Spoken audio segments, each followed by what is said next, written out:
Hello bankers, आप कैसे हैं? आई होप आप सभी बढ़िया होंगे। और आपके लिए आज की यूट्यूब क्लास मैं लेके आया हूं CAIIB के ऊपर। सो CAIIB में जो ABM पहला पेपर है एडवांस बैंक मैनेजमेंट 2023 में जो क्वेश्चन एग्जाम में पूछे गए उन्हीं क्वेश्चंस को या मेमोरी बेस्ड वैसे ही क्वेश्चंस को मैं आपके साथ डिस्कस करूंगा एज अ रिकलेक्टेड क्वेश्चंस। तो दोस्तों आज का जो सेशन है बहुत इंपॉर्टेंट होने वाला है, क्योंकि आज का जो हमारा सेशन है वो CAIIB के ऊपर बेस्ड है।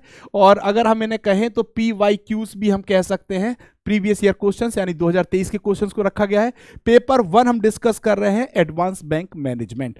तो अगर हम बात करें कि आज का जो सेशन है वो बहुत इंपॉर्टेंट है, तो हमें आइडिया लग जाएगा कि हमारा एग्जाम जो 2024 में होना है ABM में कैसे प्रश्न पूछे गए और उनका सोल्यूशन क्या होना चाहिए था। सो कुछ क्वेश्चंस मैं आपके साथ डिस्कस कर रहा हूं आज की क्लास में। दोस्तों चलिए स्टार्ट करते हैं अपने सेशन को फटाफट।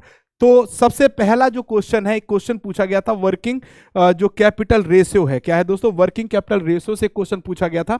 सो ABC एजेंसी है several loan from bank for equipment they purchased in the last 5 year. यानी कोई एक एजेंसी है या कोई कंपनी है जो ABC कंपनी है जिसने लास्ट 5 ईयर में लोन लिया, किससे, किसी बैंक से, और उसने उस लोन से इक्विपमेंट परचेज किए। All of these loan are coming due with the decreasing their working capital. तो सभी जो लोन है वो ड्यू, उनका पेमेंट करना पड़ रहा है, जिसकी वजह से क्या हो रहा है, जो वर्किंग कैपिटल है वो कम हो रही है। ठीक है दोस्तों। So at the end of the year, जब साल अंत होता है, they had 1 lakh of current assets and 1.25 lakh of current liabilities. तो जब जो हमारा मतलब ईयर खत्म हुआ तो जो 1 लाख रुपए था वो करंट एसेट उनके पास बचता है और 1,25,000 रुपए उनके पास करंट लाइबिलिटीज बचती हैं। तो आपको बताना है वर्किंग कैपिटल रेशियो क्या होगा। What is the working capital ratio according to the given data. इस डेटा के आधार पे वर्किंग कैपिटल रेशियो हमें पता करना है। तो अब देखिए क्वेश्चन तो बहुत ज्यादा मतलब लंबा चौड़ा और टिपिकल कर दिया है लेकिन सबसे पहले हमें यह पता होना चाहिए कि जो उसने पूछा है उसका फॉर्मूला क्या है। तो जब भी अगर हम वर्किंग कैपिटल किसकी बात करते हैं दोस्तों, working capital ratio, working capital ratio की बात करते हैं, वर्किंग कैपिटल रेशियो की बात करते हैं, तो जो हमारा फॉर्मूला होता है वो होता है करंट एसेट्स। क्या होता है दोस्तों, करंट एसेट। जो कंपनी के पास करंट एसेट्स हैं वो अपॉन होता है करंट लाइबिलिटीज। क्या होता है दोस्तों, करंट लाइबिलिटीज।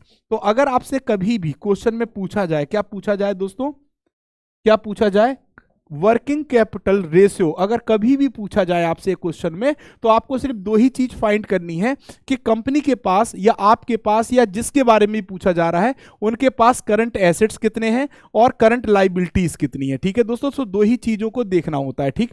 अब अगर हम करंट एसेट्स और करंट लाइबिलिटी की बात करें तो हमारा क्वेश्चन तो बहुत बड़ा है कि उन्होंने लोन लिया और लोन को वो चुका भी रहे। लास्ट 5 ईयर उन्होंने लोन लिया है इक्विपमेंट परचेस करने के लिए और धीरे धीरे चुका रहे। बट जब फाइनेंशियल ईयर या जो ईयर क्लोज होने का समय आता है तो उनके पास 1 लाख रुपए की करंट एसेट बचता है और 1,25,000 की करंट लाइबिलिटीज। तो आपसे पूछा क्या गया है, करंट वर्किंग कैपिटल रेशियो। तो बिल्कुल आसान शब्दों में अगर हम वर्किंग कैपिटल की बात करें तो जो हमारा वर्किंग कैपिटल रेशियो होता है current assets upon current liabilities होता है। इतने बड़े क्वेश्चन पे हमें बहुत ज्यादा टेंशन नहीं लेनी है, सीधे सीधे वैल्यू को क्या कर देना है दोस्तों, पुट कर देना है और आंसर हमें ले लेना है। तो वर्किंग कैपिटल रेशियो अगर आपसे पूछा जाएगा तो current assets upon current liabilities होता है। यानी ऊपर आपका 1 लाख आ जाएगा दोस्तों और नीचे 1,25,000 आ जाएगा दोस्तों। बस अब आपको इसको सॉल्व कर देना है, आपका वर्किंग कैपिटल रेशियो आपके सामने आ जाएगा। आपका वर्किंग कैपिटल रेशियो आपके सामने आ जाएगा। और अगर 3 जीरो से आप 3 जीरो काट दो तो 25 चौके 100 और 25 पंचे 125, 4/5। अब अगर भाग देंगे तो पॉइंट लगाएंगे 0 बढ़ जाएगा और 5 अट्ठे 40। तो आपका जो सही आंसर हो जाएगा वो 0.8 हो जाएगा। तो आपको जो 4 ऑप्शन दिए गए थे वो क्या क्या दिया गया था, A = 0.6, B = 0.8, C = 1.0 और D = 1.2। तो जो आपका परफेक्ट आंसर होगा वो क्या हो जाएगा, B is the correct answer.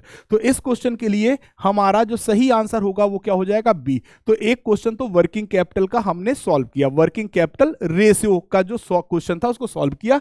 So working capital ratio का फॉर्मूला अगर हमें पता है, current assets upon current liabilities, current assets अगर हमें दिए गए हैं, करंट लायबिलिटीज दी गई है, तो हम अपने आंसर को आसानी से निकाल सकते हैं। तो जो क्वेश्चन नंबर 1 था, या जो एक ऐसा क्वेश्चन आया था जो वर्किंग कैपिटल रेशियो जहां पे पूछा गया था, वहां पे आपका आंसर आप आराम से निकाल सकते थे। डेटा कुछ भी हो, इससे कोई दिक्कत नहीं है। बस आपको पता होना चाहिए जब भी वर्किंग कैपिटल रेशियो पूछा जाएगा, करंट एसेट्स और current liabilities, current assets upon current liabilities, ये फॉर्मूला होता है। अगर आपको इनमें से तीन में से कोई भी एक चीज पूछे जाए या पूछ लिया जाए कि अगर वर्किंग कैपिटल रेशियो आपको दिया गया है 2:1, 2/1 या 2:1, 2:1 दिया गया है, और आपको कहा गया है कि आपका करंट एसेट्स कितना है, 1 लाख रुपए है। कितना है दोस्तों, 1 लाख रुपए है। और आपसे पूछा जाए करंट लायबिलिटीज क्या है, तो क्या फाइंड कर सकते हैं? बिल्कुल कर सकते हैं। यहां पे करना क्या है, इस क्वेश्चन के आधार पे अगर पूछा जाए तो 2/1 आप कर दीजिए, ऊपर 1 लाख कर दीजिए दोस्तों, ठीक है, और अपॉन करंट लायबिलिटीज अब आप कैंची गोला कर दीजिए या क्रॉस मल्टीप्लीकेशन जिसे कहते हैं। सो आपका करंट लायबिलिटीज इक्वल टू हो जाएगा 1 लाख अपॉन 2, यानी करंट लायबिलिटीज आपकी हो जाएंगी 50,000। सो आपको जो भी पूछ लिया जाए, आपको कहीं भी परेशान नहीं होना है, आप आसानी से अपने क्वेश्चन को सॉल्व कर सकते हैं। सो आई होप ये पॉइंट सभी दोस्तों को समझ में आया होगा। बिल्कुल इजी था और अकॉर्डिंग टू योर क्वेश्चन और सिलेबस था। चलिए अगला क्वेश्चन क्या कहता है, जैसे अभी हम लोगों ने लास्ट में एक सेशन सॉल्व किया था और वहां पे हमने कहा था कि आपके इंपॉर्टेंट टॉपिक्स क्या क्या है जो आपकी परीक्षा में पूछे जा सकते हैं, वही क्वेश्चन वैसे ही क्वेश्चन सही है। So the individual which raise ethical concern to others inside और outside the organization are known as. तो ऐसा एथिकल मतलब एक ऐसा इंडिविजुअल जो एथिकल कंसर्न के ऊपर चिंता करता है, और चाहे वो ऑर्गेनाइजेशन के अंदर हो या बाहर हो, उस व्यक्ति को हम क्या कहते हैं? पहला है एंटरप्रेन्योर, दूसरा है विसिल ब्लोअर, तीसरा है सोशल एंटरप्रेन्योर और चौथा है सोशल इंपैक्ट मैनेजमेंट। तो जब भी कोई व्यक्ति, फिर मैं बता देता हूं, इस क्वेश्चन को याद रखिएगा, ये क्वेश्चन पूछा गया एग्जाम में। इंडिविजुअल्स, जब भी किसी इंडिविजुअल की बात हो रही है, किसकी बात हो रही है दोस्तों? इंडिविजुअल। जब भी कोई इंडिविजुअल रेस करता है एथिकल कंसर्न, अगर वो रेस कर रहा है एथिकल कंसर्न, चाहे वो ऑर्गेनाइजेशन के अंदर का व्यक्ति हो चाहे बाहर का व्यक्ति हो, तो उसे हम लोग क्या कहते हैं? Whistle blower. क्या कहते हैं दोस्तों? Whistle blower. क्या कहते हैं दोस्तों? Whistle blower. हर ऑर्गेनाइजेशन में विसिल ब्लोअर पॉलिसी भी पाई जाती है। क्या पाई जाती है?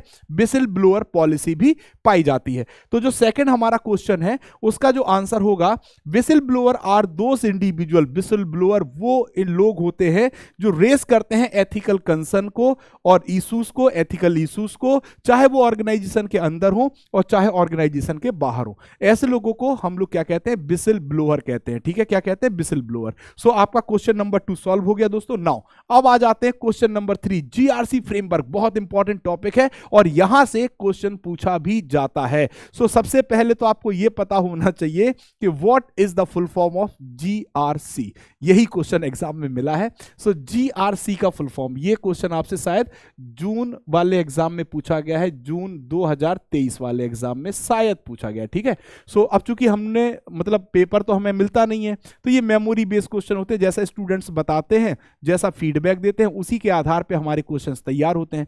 So what is the full form of GRC framework? GRC framework का फुल फॉर्म बताना है। पहला जो ऑप्शन कहता है वो गवर्नमेंट रेगुलेशंस और कंप्लायंस कहता है। दूसरा जो फुल फॉर्म कहता है गवर्नमेंट रेगुलेशन या कंट्रोल कहता है। तीसरा गवर्नमेंट रिस्क मैनेजमेंट और कंप्लायंस कहता है। और चौथा जो हमारा ऑप्शन है वो क्या कहता है? गवर्नेंस, रिस्क मैनेजमेंट और कंप्लायंस। तो जीआरसी जो फ्रेमवर्क होता है दोस्तों, वहां पर जी का जो फुल फॉर्म होता है वो गवर्नेंस होता है। क्या होता है दोस्तों? गवर्नेंस होता है। क्या होता है दोस्तों? गवर्नेंस होता है। आर का फुल फॉर्म रिस्क मैनेजमेंट होता है। क्या होता है दोस्तों? Risk management. क्या होता है? रिस्क मैनेजमेंट होता है दोस्तों। और सी का जो फुल फॉर्म होता है वो कंप्लायंस होता है। क्या होता है दोस्तों? कंप्लायंस होता है। क्या होता है दोस्तों? कंप्लायंस। ठीक है, सो आपको ये 3 फुल फॉर्म मिलते हैं, यानी जीआरसी फ्रेमवर्क का जो फुल फॉर्म होगा वो क्या होगा दोस्तों? वो क्या होगा? गवर्नेंस, रिस्क और compliances is the correct answer. तो इस क्वेश्चन का जो सही आंसर था वो गवर्नेंस, रिस्क मैनेजमेंट और कंप्लायंसेस था। ठीक है दोस्तों, तो आपको एग्जाम में ऐसे क्वेश्चन मिला था, रिस्क की जगह रिस्क मैनेजमेंट मिला होगा। अब होता क्या है जीआरसी, ये भी समझ लीजिए।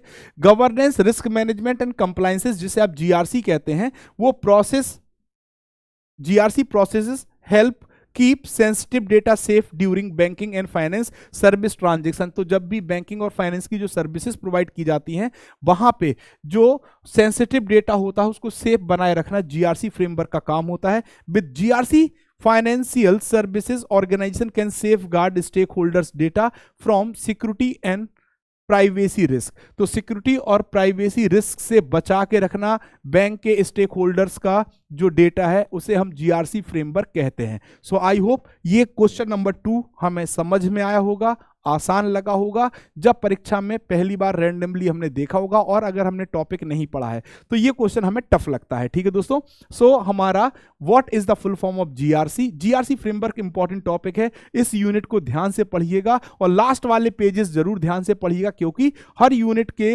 मतलब हम शुरुआत में तो इंटरेस्ट लेके पढ़ते हैं और जैसे जैसे यूनिट टफ होती है तो हम लास्ट के मतलब जो पार्ट होता है यूनिट का उसको हम थोड़ा इग्नोर करने लगते हैं। नहीं, जब भी ऐसा कुछ हो तो उसको ज्यादा अच्छी तरह से पढ़िए जहां पे आपको टफ हो रहा हो, बिकॉज वही तो हमें पढ़ना है, बकाया तो हम समझ चुके ही हैं। ठीक है दोस्तों, चलिए अब आ जाते हैं क्वेश्चन नंबर 4 पे। How much should be the overall experience that the CCO shall have to be appointed as a chief compliance officer in a bank और फाइनेंशियल इंस्टीट्यूशन। ये क्वेश्चन भी आपकी परीक्षा में पूछा गया है 2023 में। ठीक है दोस्तों, ये क्वेश्चन भी 2023 की परीक्षा में पूछा गया है। अब क्वेश्चन क्या कहता है? क्वेश्चन कहता है कि अगर कोई भी बैंक या फाइनेंशियल इंस्टीट्यूशन अपने यहां चीफ कंप्लायंस ऑफिसर की पोस्ट निकालती है तो जो भी व्यक्ति चीफ कंप्लायंस ऑफिसर की पोस्ट पे अप्लाई करेगा उनके पास क्या क्वालिफिकेशन होनी चाहिए या क्या एक्सपर्टाइज होनी चाहिए या क्या एक्सपीरियंस होना चाहिए। तो उसी से रिलेटेड 4 ऑप्शन हमें दिए गए हैं, इन 4 में से हमें एप्रोप्रिएट आंसर टिक लगाना है। तो पहला ऑप्शन कहता है an overall experience of at least 15 year. Overall experience कितना होना चाहिए दोस्तों? एटलीस्ट 15 ईयर का होना चाहिए। पहली बात, जो भी व्यक्ति आ रहा 15 साल का उसका बैंकिंग और फाइनेंस में एक्सपीरियंस हो और उस बैंकिंग फाइनेंस में से ऑडिट का जो एक्सपीरियंस है वो 5 साल होना चाहिए। कितना होना चाहिए? ऑडिट का एक्सपीरियंस कितना होना चाहिए? 5 साल का। तो उस व्यक्ति को अधिकार है कि वो चीफ कंप्लायंस ऑफिसर के पद पे अप्लाई कर सकता है। ये पहला ऑप्शन है। दूसरा, 10 ईयर का ओवरऑल एक्सपीरियंस हो और 3 साल का ऑडिट में एक्सपीरियंस, 5 साल का ऑडिट में एक्सपीरियंस हो, 15 साल ओवरऑल एक्सपीरियंस हो, 3 साल का ऑडिट में एक्सपीरियंस हो, 10 साल ओवरऑल एक्सपीरियंस हो सिर्फ, तो भी चीफ कंप्लायंस ऑफिसर बन सकता है। तो अगर हम आरबीआई की वेबसाइट पे जाते हैं और या अपनी किताब की यूनिट में जाते हैं और पढ़ते हैं तो हमें वहां पे मिलेगा कि अगर चीफ कंप्लायंस ऑफिसर की पोस्ट के लिए जो नियुक्ति के लिए मिनिमम क्राइटेरिया है वो क्या होना चाहिए? 15 साल, 15 ईयर का एक्सपीरियंस होना चाहिए पहले तो। ठीक है, क्या होना चाहिए? एक्सपीरियंस होना चाहिए। और ये 15 साल का जो एक्सपीरियंस है वो किस में होना चाहिए? बैंकिंग और फाइनेंस में। किस में होना चाहिए दोस्तों? बैंकिंग और फाइनेंस में। बैंकिंग और फाइनेंस में होना चाहिए, पहला केस। दूसरा, इस 15 में से 5 साल किसका होना चाहिए? ऑडिट का एक्सपीरियंस। किसका होना चाहिए दोस्तों? ऑडिट का एक्सपीरियंस होना चाहिए। उस व्यक्ति के पास अधिकार है कि वो सीसीओ के पद के लिए एप्लीकेबल है, अब वो अप्लाई कर सकता है। ठीक है दोस्तों, तो इस क्वेश्चन का जो सही आंसर हो जाएगा वो ए हो जाएगा। और पैरा 2.4 में डिस्क्राइब किया गया है आरबीआई की तरफ से कि CCO shall have an overall experience of 15 year in banking and finance, banking और फाइनेंस सर्विसेज, और आउट ऑफ विच जो 15 साल है उसमें से जो 5 साल का एक्सपीरियंस है वो किस में होना चाहिए? Audit, finance, compliance, legal, risk management में होना चाहिए। इनमें से किसी में भी हो। ठीक है दोस्तों, चलिए अब एक क्वेश्चन और दिया गया है आपको, एक क्वेश्चन और दिया गया है। वो क्वेश्चन क्या कहता है? सिंपल है, अगर आपको मोड दिया गया है, क्या दिया गया है? मोड दिया गया है, मान लीजिए 5 और मीन दिया गया है आपको। कितना? मीन दिया गया है 6। तो आपको क्या निकालना है? मीडियन। क्या निकालना है दोस्तों? मीडियन। अब ये क्वेश्चन बिल्कुल आसान है, लेकिन तभी आसान है जब आपके पास क्या हो? जब आपके पास क्या हो दोस्तों? यानी मोड, मीडियन और मीन का रिलेशनशिप अगर आपको पता है तो ये क्वेश्चन आपके लिए बिल्कुल आसान है। और अगर इनका रिलेशन हमें नहीं पता है तो ये क्वेश्चन हमारे लिए क्या हो जाएगा? टफ हो जाएगा। ठीक है दोस्तों, तो आप सभी को पता है कि जो मोड बराबर होता है 3 मीडियन माइनस 2 मीन होता है। क्या होता है? अब देखो क्वेश्चन या तो ऐसे पूछ लेगा या वो कैसे पूछेगा कि जैसे मोड बराबर 3 मीडियन माइनस 2 मीन। अब ये क्वेश्चन भी बना सकता है वो, इसी को अलग अलग घुमा के वो पूछ सकता है, 4 ऑप्शन देके कि what is the relation between the mode, median and mean. तो आपका जो रिलेशन होता है mode equal to 3 median minus 2 mean होता है। अब 3 मीन, आप 3 इंटू मीन, मीन आपको निकालना है दोस्तों, है ना, मीन सॉरी मीडियन आपको निकालना है। क्या निकालना है दोस्तों? आपको 3 मीडियन निकालना है, मीडियन आपको निकालना है। और अगर 2 की गड़बड़ी होता जा रहा है क्या, 2 की अगर हम 2 का मीन 2 इंटू मीन करें तो मीन हमारा 6 है। और अगर हम मोड की बात करें तो मोड हमारा कितना है दोस्तों? मोड हमारा 5 है। कितना है? 5। अब हम क्या करेंगे, 6 दूनी 12 और 12 को यहां लाएंगे तो 12 5 कितना हो जाएगा? 17। 12 5 कितना हो जाएगा? 17। तो 17 इक्वल टू 3 मीडियन हो गया। क्या हो गया? 3 मीडियन इक्वल टू 17। ठीक। अब अगर हम मीडियन निकालें, क्या निकालें दोस्तों? मीडियन निकालें तो मीडियन इक्वल टू हो जाएगा 17/3। ये आपका आंसर हो जाएगा।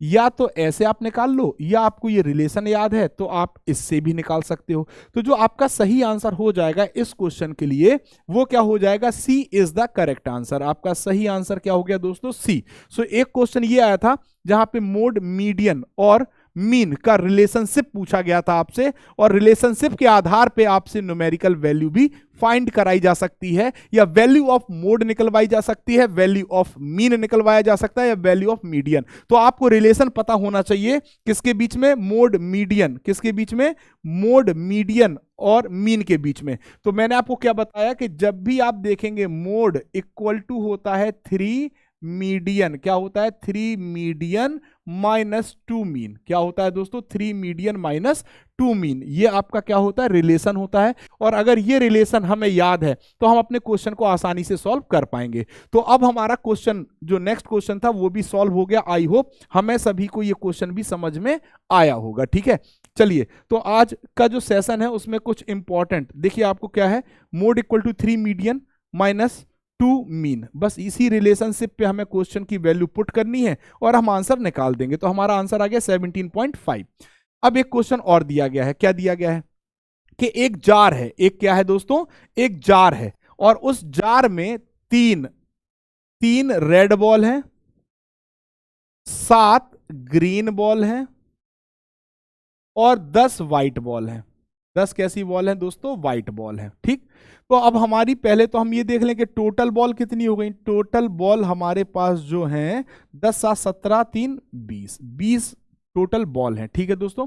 अब पूछा गया है if a marble is drawn from the jar at random. अब इस जार में से जहां पे 3 बॉल रेड हैं, 7 बॉल ग्रीन है, 10 बॉल व्हाइट हैं, अगर इनमें से हम रेंडमली कोई बॉल निकालते हैं और उस बॉल के व्हाइट होने की संभावना आपसे पूछी जा रही है, प्रोबेबिलिटी पूछी जा रही है कि जो, जैसे मान लीजिए जार है, मैं थोड़ा चित्र बना के समझाऊं तो ज्यादा अच्छी तरह समझ में आएगा। मान लीजिए यहां पे समझा देता हूं, एक जार है, ये एक जार है। ठीक है। अब ये जो जार है इसमें जो बॉल है वो ग्रीन बॉल कितनी है? मान लीजिए ग्रीन बॉल 7 है, 7 ग्रीन बॉल है। ठीक है दोस्तों। फिर इन्होंने कहा रेड बॉल कितनी है? 3 बॉल, 3 बॉल यहां पे रेड है। ठीक है दोस्तों। और फिर पूछा गया है कि व्हाइट बॉल कितनी है? 10 बॉल यहां पे व्हाइट है, और ये आपस में मिली हुई है, ये आपस में मिली हुई है। अब अगर आपको इसमें हाथ डालना पड़े और एक व्हाइट बॉल निकालनी पड़े, एक बॉल कैसी निकालें आप? व्हाइट, यानी जो बॉल निकालें उसके व्हाइट होने की प्रोबेबिलिटी आपसे पूछी गई है। ठीक। तो बिल्कुल आसान है, बिल्कुल आसान है, क्वेश्चन में कोई दम नहीं है। क्यों नहीं है दम? क्योंकि टोटल बॉल हमारे पास 20 हैं, और अगर हमें प्रोबेबिलिटी निकालनी है, क्या निकालनी है दोस्तों? प्रोबेबिलिटी निकालनी है, और वो प्रोबेबिलिटी है व्हाइट होने की। तो टोटल बॉल 20 है और 10 व्हाइट बॉल है, 10 में से एक बॉल को चुनना है, तो आपकी जो प्रोबेबिलिटी होगी वो 1/2 होगी। So probability is 1/2। आपका जो सही आंसर होगा वो 1/2 हो जाएगा। क्या हो जाएगा दोस्तों? 1/2 इज द करेक्ट आंसर। यानी देखो, जो फेवरेबल केसेस हैं वो हमारे कितने हैं? 10, और टोटल केसेस हैं वो 20 हैं। तो जो हमारी वैल्यू निकली वो क्या निकली? 1/2 निकल आई। बिल्कुल आसान है। तो इस क्वेश्चन को भी आप लोग सॉल्व कर सकते थे, ये परीक्षा में पूछा गया था। और चूंकि मैं जब आपको समझा रहा हूं तो थोड़ा टाइम ज्यादा लग रहा है, क्योंकि हम समझाने के मूड में है, और जब खुद सॉल्व करना होगा तो इसमें 25 सेकंड लगेंगे। 25 क्या, देख के सॉल्व कर देंगे सर, 1/2 आंसर तुरंत लगाएंगे और आगे बढ़ जाएंगे। ठीक है। सो व्हाइट बॉल 10 है, रेड बॉल 3 है, 7 बॉल ग्रीन है, टोटल बॉल 20 है। अब आपसे पूछा गया था कि व्हाइट मार्बल होने की संभावना बतानी है, अगर विड्रॉ किया जाए रेंडमली तो 10/20 यानी 1/2, प्रोबेबिलिटी आ गई 1/2। अब एक क्वेश्चन और पूछा गया था, थोड़ा सा स्टैंडर्ड क्वेश्चन था, थोड़ा सा standard. Find the mean and variance of the data. अब आपको दो चीज निकालनी है, एक तो मीन निकालना है और दूसरा आपको क्या निकालना है दोस्तों, वेरिएंस। क्या निकालना है, वेरिएंस। तो मीन और वेरिएंस निकालना है।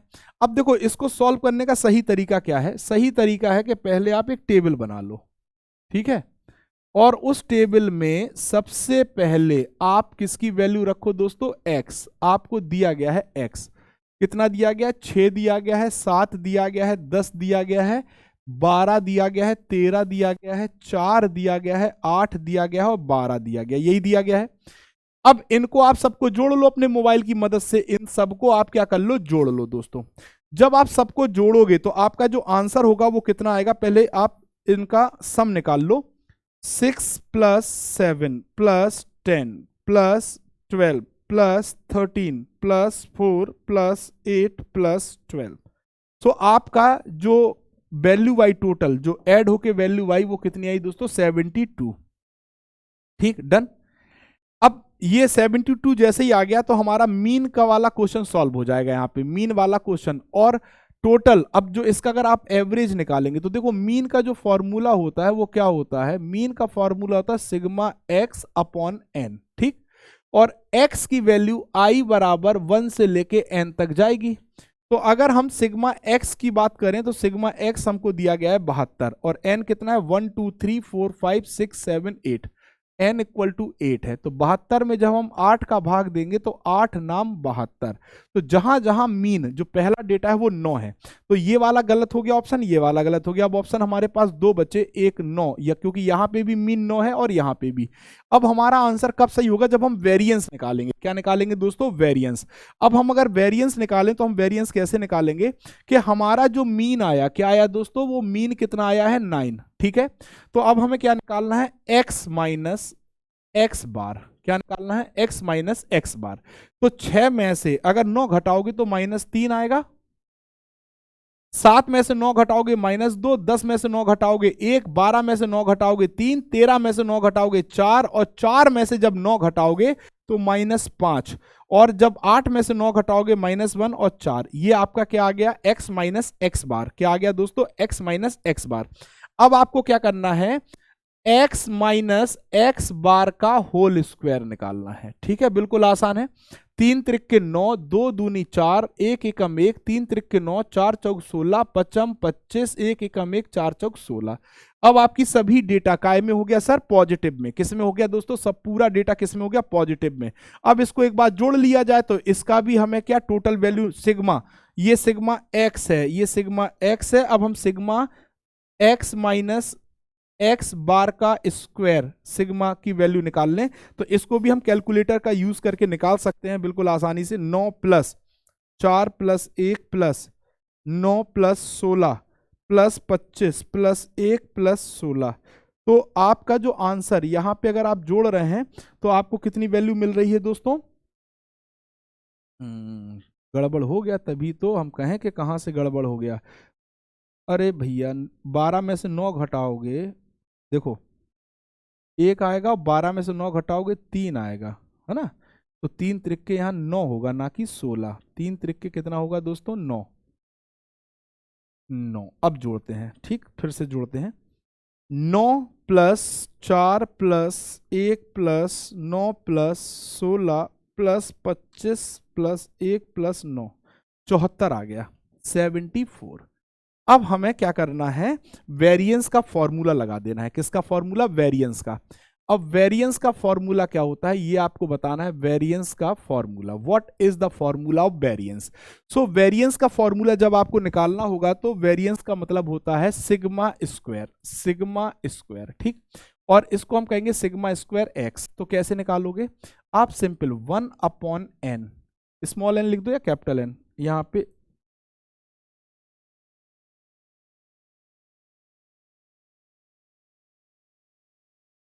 चलिए 1/n sigma x minus x bar का स्क्वायर। यही फॉर्मूला होता है, यस और नो? यही फॉर्मूला होता है, यस और नो? फटाफट बताइए, यही फॉर्मूला होता है। तो 1/n की वैल्यू कितनी हो गई? 1/8। और सिग्मा एक्स स्क्वायर कितना आया? 74। कितना आया दोस्तों? 74। अब 74 में 8 का भाग दोगे तो पहले तो ऐसे कर लो ना कि 8 नाम 72, तो 2 आया, दशमलव लगाया तो 0 20, 8 दूनी 16। कितना हो गया? 8 दूनी 16 हो गया। अब कितना बचा? 16 हो गया, 4 बचा, 8 5 40। तो आपका जो वेरिएंस यानी सिग्मा स्क्वायर एक्स आया वो 9.25 आया। तो ये आपसे पूछा गया था, 9.25 आपसे पूछा गया था।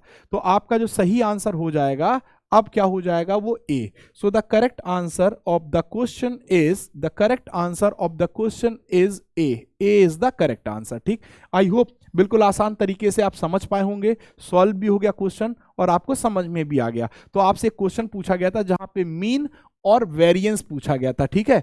और अगर स्टैंडर्ड डेविएशन भी पूछा जाए तो भी आपको घबराना नहीं है, स्टैंडर्ड डेविएशन भी आप आसानी से निकाल सकते हैं, ठीक है दोस्तों। चलिए, तो ये आपका क्वेश्चन सॉल्व हो गया है। नेक्स्ट क्वेश्चन पे आ जाते हैं। अब एक केस स्टडी है। केस स्टडी क्या कहती है पहले समझिएगा। केस स्टडी कहती क्या है कि 7 चिल्ड्रन है और 7 चिल्ड्रन ने पार्टिसिपेट किया किसी योगा में, योगा कंपटीशन में, और वहां पे जो योगा कंपटीशन में पार्टिसिपेट किया है तो जो रिलेशनशिप है स्टूडेंट या चिल्ड्रन की एज का और एवरेज योगा टाइम का वो रिलेशन दिया गया है। तो पहला स्टूडेंट है जो कि 4 साल का है वो 86 मिनट योगा करता है, 2 साल जो 6 साल का है वो 65 मिनट करता है, 10 साल का है वो 15 मिनट करता है, 9 साल का बच्चा है वो 32 मिनट करता है, 12 साल का है वो 47 मिनट योगा करता है, 5 साल का है वो 60 मिनट करता है, 11 साल का है वो 49 मिनट करता है।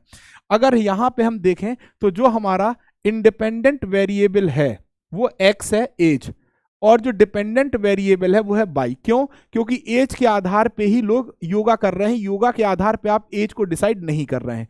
तो जो हमारा इंडिपेंडेंट वेरिएबल एक्स है और वाई। अगर आपसे यहाँ पे पहला क्वेश्चन मैं अपनी तरफ से पूछता हूँ, स्कैटर डायग्राम अगर आपसे पूछा जाए तो आप स्कैटर डायग्राम बना देंगे? एक्स वाई की वैल्यू है, फटाक से बना देंगे। अब क्वेश्चन में क्या पूछा गया है? पहला क्वेश्चन पूछा गया है, पहला question, the strength of the linear relationship between age and average yoga time of the children is measured bye.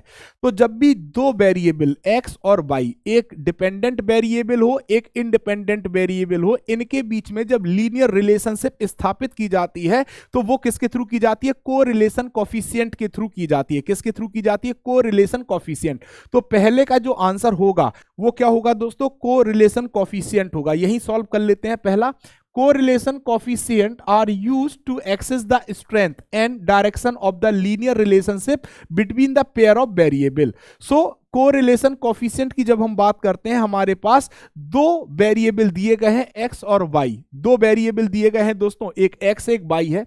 So are the two variable correlation coefficient r का जो फॉर्मूला होता है वो covariance of X Y upon sigma X और sigma Y होता है। ये आपका फॉर्मूला होता है, ठीक है दोस्तों। अब अगर आप इस फॉर्मूले को अलग बढ़ा के लिखना चाहते हैं तो हम आपको बताते चलें, बिल्कुल आसान होता है।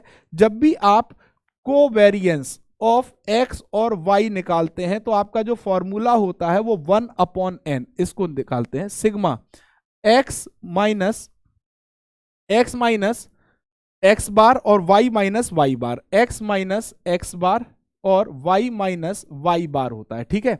अब इसको अगर आप शॉर्ट फॉर्म में लिखना चाहें, n को अगर डिवाइड करोगे इसमें तो आपको मीन वैल्यू मिल जाएगी ना, तो इसको आप ऐसे भी लिख सकते हैं, sigma X Y minus sigma X और सिग्मा वाई। अब ये होता क्या है ये समझिए। तो जब भी आप टेबल बनाओगे आपकी जो वैल्यू x होगी, y होगी और एक्स वाई होगी, ठीक है दोस्तों। याद रखिएगा, इनका जो सम आएगा, जो सम आएगा, उस सम को मतलब मीन का, मतलब जो मीन आएगा, सम का जो मीन आएगा, आप मीन से सॉल्व कर रहे हैं। तो यहां पे अगर आप सिग्मा हटा दोगे, क्या हटा दोगे दोस्तों? यहां पे सिग्मा हटा दीजिए। यहां पे जब आप n को डिवाइड करेंगे तो मीन वैल्यू आ जाएगी। तो आपको X Y minus X, sigma X और सिग्मा वाई, ठीक है, एक्स बाई, अच्छा पहले इसी वाले से कर लीजिए, है ना। तो अब आपको क्या करना है, चलिए, तो आपका जो कोवेरिएंस है, कोवेरिएंस एक्स वाई है, पहले बड़े से करिए तो कंफ्यूज हो जाएंगे आप। तो कोवेरियंस एक्स वाई है 1/n x minus x bar Y minus Y बार। ठीक है, अब आपको क्या निकालना है, सिग्मा एक्स। तो जब सिग्मा एक्स आप निकालते हैं, क्योंकि अभी आपने थोड़ी देर पहले पढ़ा कि सिग्मा स्क्वायर एक्स बराबर होता है अंडर रूट, क्या होता है, एक्स माइनस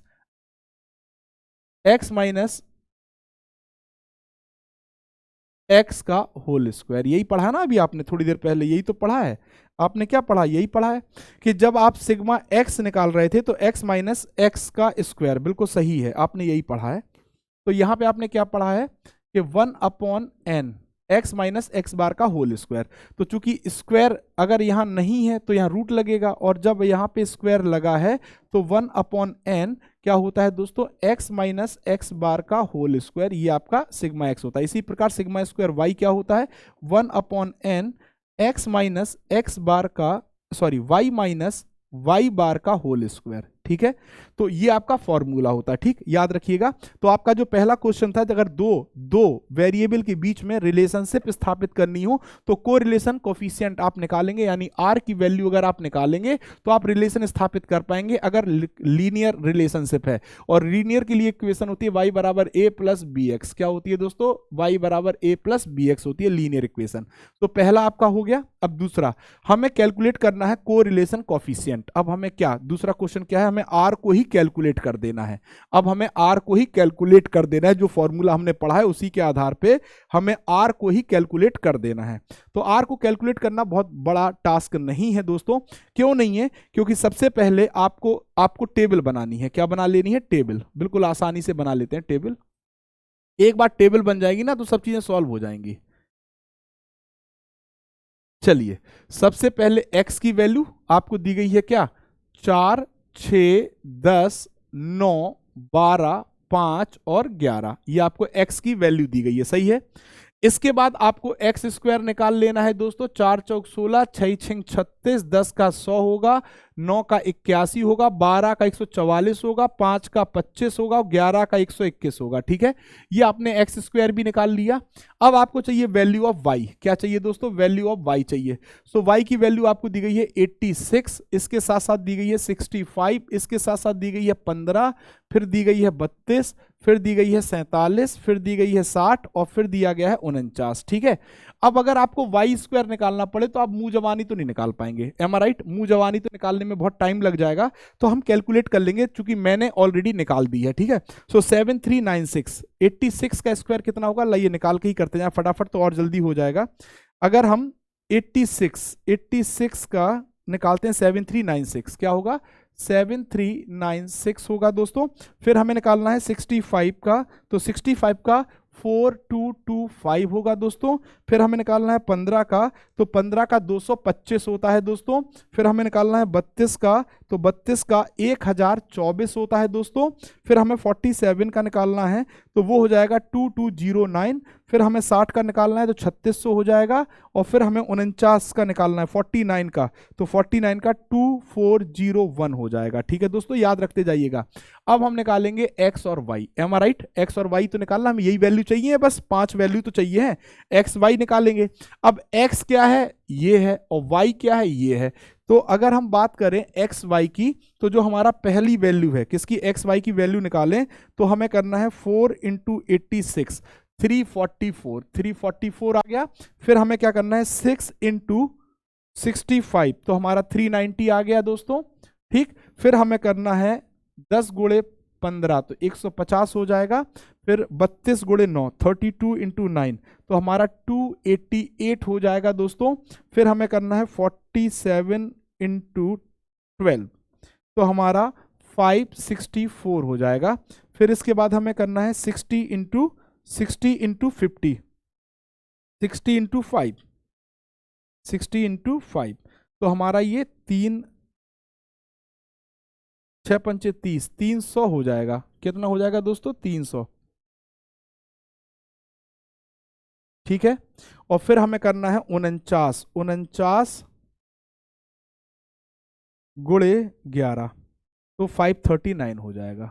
ठीक है दोस्तों, ये आपकी वैल्यू आ गई। अब आपको इनको क्या करना है, इनका सम निकाल लेना है। सम निकाल लीजिए सबका, सिग्मा एक्स निकाल लीजिए, सिग्मा एक्स स्क्वायर निकाल लीजिए, सिग्मा वाई निकाल लीजिए, सिग्मा वाई स्क्वायर निकाल लीजिए और सिग्मा एक्स वाई निकाल लीजिए। ठीक है, ये डेटा आपको चाहिए पड़ेगा, ये इंपॉर्टेंट है। ठीक है, तो अब इनको अगर आप सम निकालते हैं तो फिर पूरा कैलकुलेशन किया जाएगा, फिर कैलकुलेशन किया जाएगा, है ना, फिर कैलकुलेशन किया जाएगा। तो पहले मैं एक सम निकाल लूँ, 344 plus 390 plus 150 plus 288 plus 564 plus 300 plus 539, तो आपका 25 कितना आ गया, ये 2575 कितना आ गया दोस्तों, 2575। और सिग्मा एक्स आएगा आपका 57, कितना आ जाएगा दोस्तों, मैं दूसरे कलर से लिखूं तो जल्दी समझ में आएगा। सिग्मा एक्स 57 आएगा आपका। सिग्मा एक्स स्क्वायर कितना आएगा दोस्तों, सिग्मा एक्स स्क्वायर आपका आएगा 74.71, 74.71 नहीं सॉरी, सिग्मा एक्स स्क्वायर आएगा 523, सिग्मा एक्स स्क्वायर कितना आएगा 523, 523। ठीक है, फिर सिग्मा वाई स्क्वायर कितना आएगा, सिग्मा वाई स्क्वायर कितना आएगा, sigma Y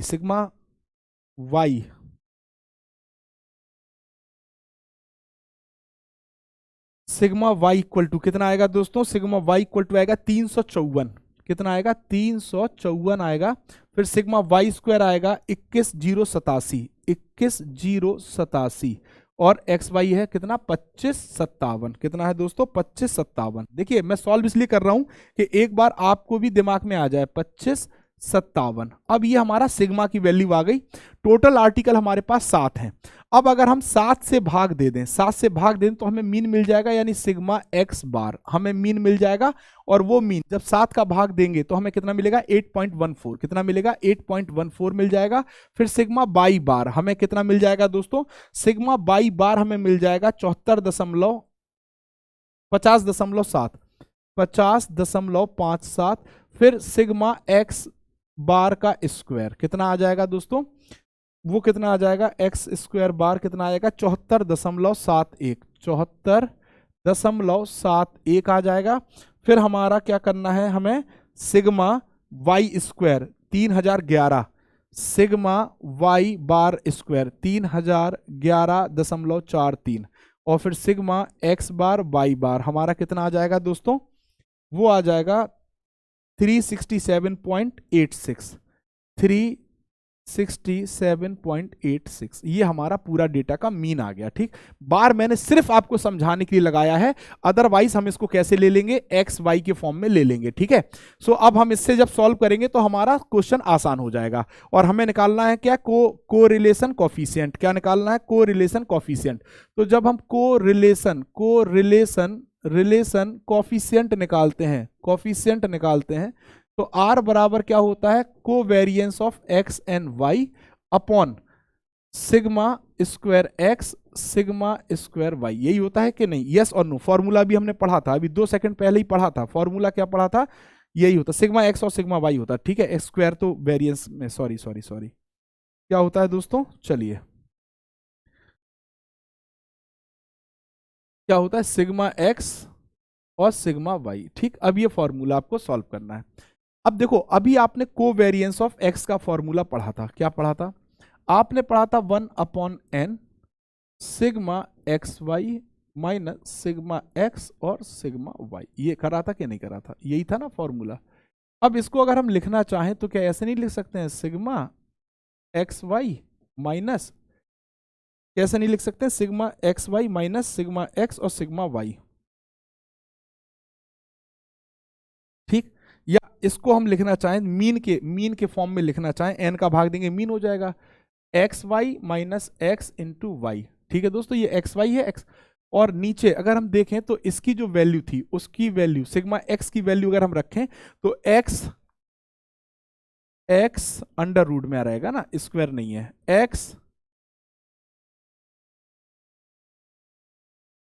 x square minus X का होल स्क्वायर, ये कर सकते हैं, एक्स स्क्वायर माइनस एक्स का होल स्क्वायर और under root Y square minus Y का होल स्क्वायर। बस ये करना, सबकी मीन वैल्यू रख दो आप।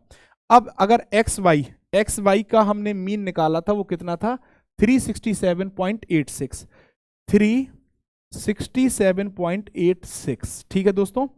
फिर हमें क्या करना है, माइनस, क्या करना है, माइनस एक्स, एक्स की वैल्यू कितनी है हमारी 8.14, 8.14 इंटू, ठीक है दोस्तों, क्या है वाई, वाई की वैल्यू 50.57, 50.57, ठीक है दोस्तों।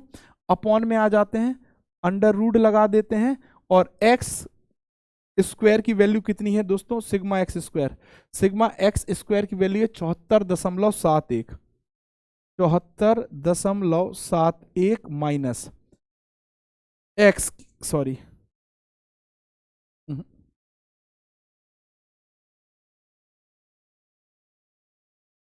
8.14,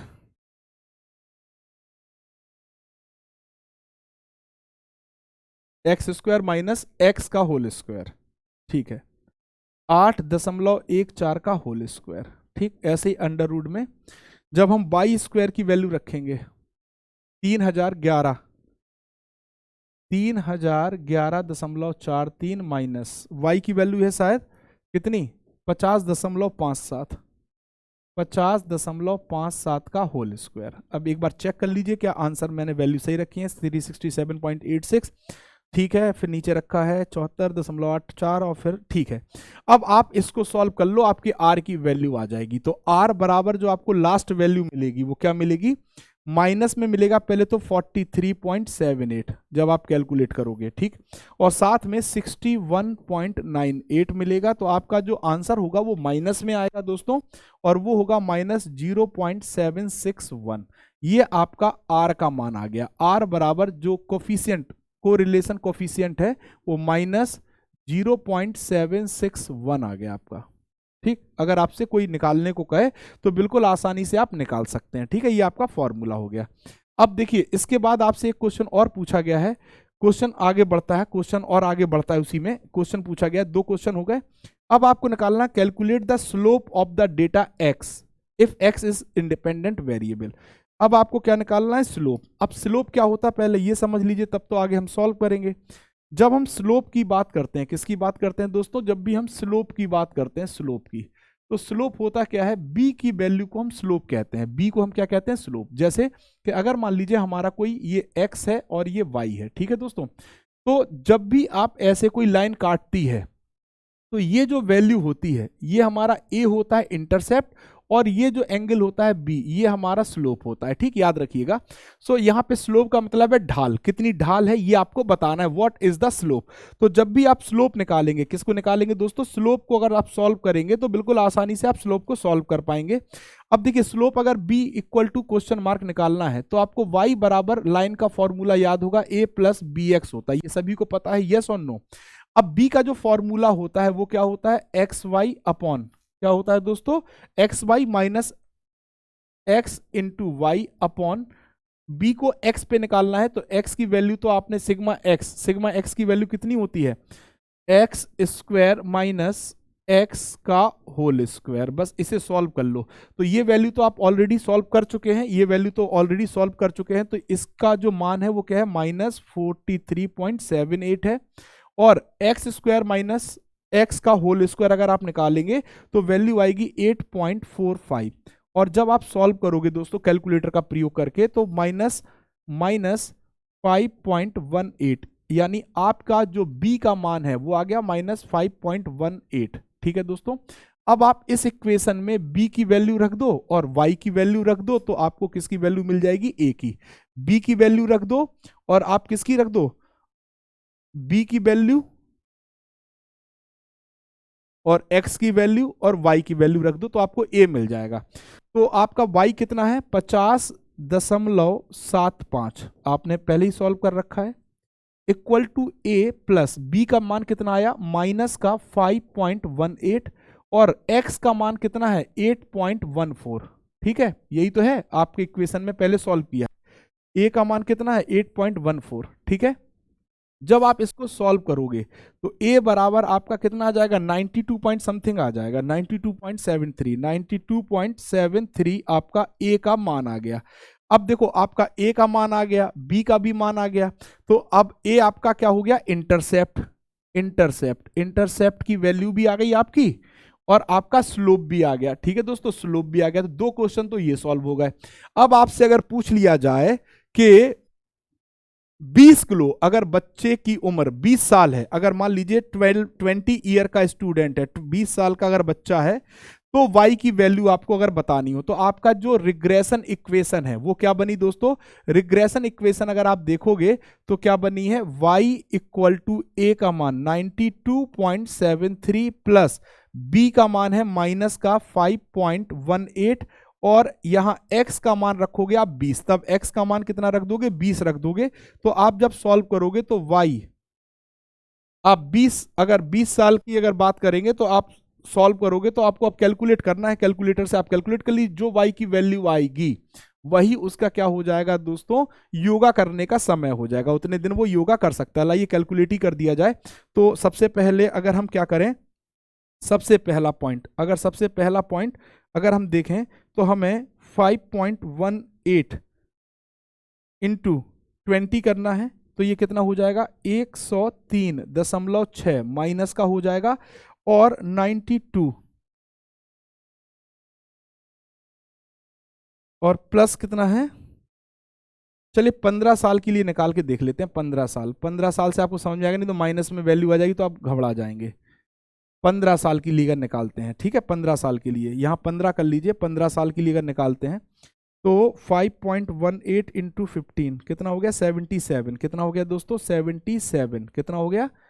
माइनस का 77.7 और इसको घटाना किससे है? 92.73 से। तो आपका जो आंसर आएगा 92.73 से, तो आपको जो y का मिनट आएगा वो आएगा 15.03 मिनट। यानी बाई अगर कोई लड़का, कोई बच्चा, चिल्ड्रन 15 साल का है तो वो 15 मिनट योगा करेगा। कितने मिनट करेगा? 15 मिनट योगा करेगा। ये आपका आंसर हो जाएगा। ठीक है, आई होप आप सभी दोस्तों को ये क्वेश्चन समझ में आएगा। चूंकि मैथमेटिक्स है, कैलकुलेट करना है तो कैलकुलेटर का प्रयोग करना पड़ेगा। ठीक है, अब यहाँ पे कोई और क्वेश्चन रह जाता है? नहीं, सब कुछ हमने निकाल दिया। सो आई होप यहाँ तक सभी को समझ में आया होगा। सोल्यूशन आपके लिए मैंने बना दिया है। ठीक है दोस्तों, सो इसी के साथ अब हम आपसे लेंगे आज की क्लास में विदा। So thank you very much. I hope आपको इन क्वेश्चंस को करने में अब आसानी हो जाएगी। तो कुछ क्वेश्चन हमने अभी सॉल्व किए, ऐसे बीच बीच में हम आपके लिए क्वेश्चंस लाते रहेंगे जिससे कि आप प्रैक्टिस भी कर पाए और वो इंपॉर्टेंट यूनिट्स को तवज्जो दे पाए जिनसे क्वेश्चन आपसे पूछे गए हैं। ठीक है दोस्तों, सो आज के लिए बस इतना ही। थैंक यू वेरी मच और सभी को आने वाले नव वर्ष की हार्दिक शुभकामनाएं। नव वर्ष आपके लिए सक्सेस और ग्रोथ लेके आए, ऐसा हम पीडब्ल्यू की टीम और पीडब्ल्यू मनोकामना करता है। तो आप हमारे साथ हमारे टेलीग्राम चैनल पे भी जुड़ सकते हैं दोस्तों, और टेलीग्राम चैनल पे जुड़ेंगे तो आपको क्लास के नोट्स, पीडीएफ और इंपॉर्टेंट नोटिफिकेशन सब मिलते रहेंगे। साथ ही साथ हमारा चैनल JIB CIB वाला, आप यहाँ पे भी टेलीग्राम पर जुड़ सकते हैं और यहाँ पे भी आपको इंपॉर्टेंट जो भी सेशंस हैं, जो टेलीग्राम लाइव भी हम लोग होते हैं, या वहाँ पे हम डाउट्स क्लियर करते हैं, या आपको कोई इंपॉर्टेंट इन्फॉर्मेशन है जो तुरंत की तुरंत पहुँचानी है, सो ये सब चीज़ें आपको फटाफट मिल जाती हैं थ्रू सोशल मीडिया। सो आप ज्वाइन करिए सर हमारे साथ, सभी लोग, मैम लोग।